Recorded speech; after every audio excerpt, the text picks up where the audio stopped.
I haven't given much thought to today's draft. Biggest surprise after week 8. Go.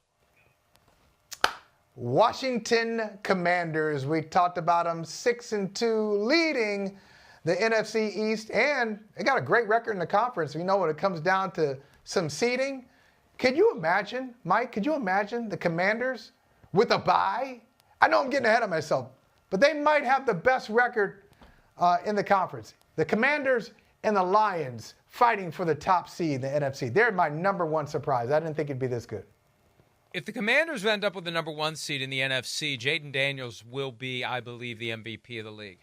I believe he will be, because it's driven by who wins the buys and who's their quarterback. He will be first NFL rookie MVP since Jim Brown in 1957. First one for me, right up the road, Pittsburgh Steelers. They have not finished in last place in their division since 1988. And on paper going into the season, they were the team you'd look at and say, most likely to be in last place. And here they are, all alone in first place through 8 games.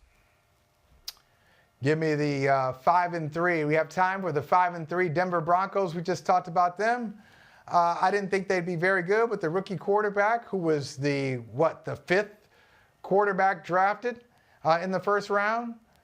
But it looks pretty solid. I know the schedule is not great, and it hasn't always looked pretty for Bo Nix, but I didn't think they'd be sitting here at 5-3. I want to find a bad surprise. I guess I'd have to say the Jets, even though I didn't expect them to be Super Bowl contender, I expected them to be playoff contender. I didn't think they'd be able to navigate the playoff tree in the AFC, but I thought they'd at least have a chance to get into it. And here they are, almost fork in them. The tines are pressing against the epidermis, to use language that Aaron Rodgers would enjoy. The fork is almost in them. All right, one more round. Biggest surprises through week 8, good or bad or otherwise. Michael Holley, what do you got? I'm going to go with a negative surprise in the same division as your New York Jets. How about the Miami Dolphins? Look, I know with Tua Tagovailoa and the concussion issues that it changed their season, but if you're going to be a contender, if you're going to be decent, you should be able to get through your quarterback going out for a few games, and the Dolphins are horrible. I did not see that coming, Mike. They're 2-6. That's a big surprise to me.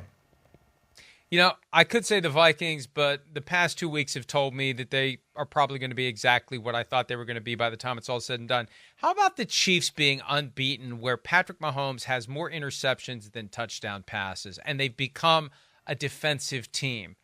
And they still have Mahomes and Kelsey, and they're still winning. But it's not because of the offense.